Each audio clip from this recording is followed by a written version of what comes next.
Vocês pediram histórias que aconteceram durante lockdowns escolares, e eu demorei um tempo para encontrar relatos que realmente me deixassem desconfortável. Não aqueles que parecem exagerados demais para serem verdade, mas situações plausíveis, cruéis e silenciosas. Hoje eu separei 3 relatos reais de lockdown escolar que nunca deveriam ter acontecido. Era uma sexta-feira comum, última aula antes do intervalo. A professora de biologia tinha decidido revisar o conteúdo de forma leve, já que a maioria da turma estava exausta depois de uma semana cheia de provas. O ventilador fazia aquele barulho constante no teto, as janelas estavam abertas e dava para ouvir o som distante da quadra onde outra turma jogava futebol. Nada fora do normal. Eu lembro que estava desenhando distraído no canto do caderno quando o interfone da sala estalou. Não foi aquele aviso ensaiado que a escola fazia todo começo de semestre. A voz do coordenador saiu trêmula, mais alta do que o normal, dizendo que aquilo não era um exercício e que todas as salas deveriam iniciar procedimento de lockdown imediatamente. Por um segundo ninguém se mexeu. Foi como se o cérebro da turma precisasse de um tempo extra para entender o que tinha acabado de ouvir. A professora ficou pálida. Ela correu até a porta, girou a chave com força, apagou as luzes e mandou todo mundo ir para o fundo da sala, longe das janelas. O barulho da quadra cessou quase ao mesmo tempo. O silêncio foi abrupto demais. Alguém começou a chorar baixinho. Eu conseguia ouvir minha própria respiração. O ventilador ainda estava ligado, e o som dele parecia alto demais naquele momento. A professora sussurrava para que ninguém usasse o celular, mas era impossível não olhar. Mensagens começaram a pipocar no grupo da turma. Tem alguém armado? Ouvi dizer que foi na secretaria. A polícia já chegou? Nenhuma confirmação, só rumores. Alguns minutos depois, ouvimos passos correndo no corredor. Não eram passos apressados de alunos brincando, eram pesados, desordenados.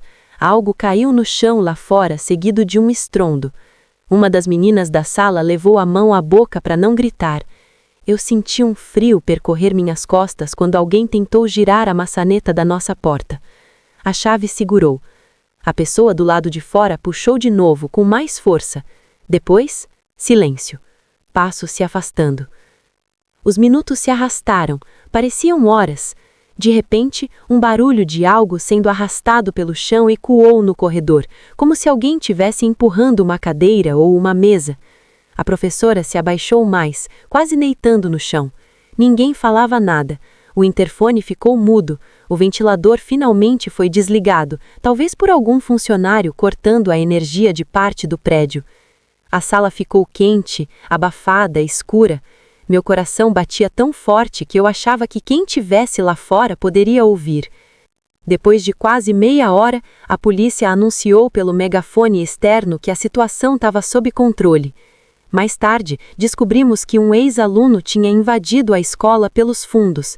Ele estava alterado, discutiu com a diretora na secretaria e saiu correndo pelos corredores quando percebeu que a polícia tinha sido chamada. Ninguém foi ferido. Mas até hoje eu lembro do som daquela maçaneta sendo forçada. Às vezes, quando escuto alguém tentar abrir uma porta trancada, meu corpo reage antes da minha mente. O segundo relato aconteceu numa escola diferente, no começo de outubro. Era período de almoço e o céu estava nublado.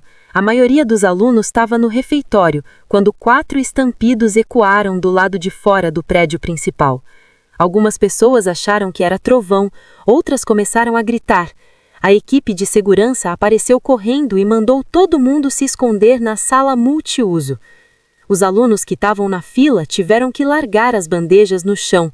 Havia cheiro de comida espalhado pelo corredor, misturado com aquele odor metálico de chuva prestes a cair. As portas foram fechadas às pressas. Cortinas grossas cobriram as janelas de vidro. Dentro da sala, o clima era de confusão. Ninguém entendia o que estava acontecendo. Alguns alunos tentavam ligar para os pais, mas o sinal estava ruim. Um dos funcionários comentou em voz baixa que um homem tinha sido visto do outro lado da rua, discutindo com policiais e segurando algo que parecia uma arma. O pior foi quando uma professora disse que aquele homem já tinha sido visto rondando a escola em dias anteriores. Ele morava nas casas em frente e tinha histórico de problemas. O tempo passou devagar demais. A chuva começou a cair forte e o som das gotas batendo no telhado ampliava a tensão. Depois de quase meia hora, a polícia liberou as turmas, mas de forma organizada. Um a um, os alunos foram escoltados até as salas. No fim do dia, a direção confirmou que o homem havia se barricadado dentro de casa após ameaçar vizinhos e que os disparos tinham sido feitos para o alto. Ele foi detido sem ferir ninguém. O que tornou tudo mais perturbador foi saber que ele tinha sido visto observando os alunos na semana anterior, parado na janela. Uma colega comentou que no Halloween passado ele tinha escrito mensagens perturbadoras no vidro da própria casa com algo que parecia sangue, mas todos acharam que era decoração. Às vezes o perigo não aparece de repente, ele já estava ali, sendo ignorado. O terceiro relato é o que mais me marcou. Um jovem de 22 anos tinha acabado de ser contratado como estagiário de informática na antiga escola onde estudou. Ele trabalhava no porão do prédio principal, onde ficavam os servidores e equipamentos antigos. O lugar era organizado apenas em parte. Havia uma pequena sala confortável, com ar-condicionado e 3 mesas. O restante do porão era um labirinto de caixas e fios. Numa tarde comum, ele recebeu um telefonema da secretaria avisando que a escola estava em lockdown por causa de um possível invasor armado. Ele apagou as luzes e ficou sentado em silêncio, mandando mensagens para 2 colegas que estavam no andar de cima. O problema era que o porão não tinha porta na sala dele, apenas uma abertura larga, e a porta principal do subsolo não trancava direito. 20 minutos se passaram sem notícias.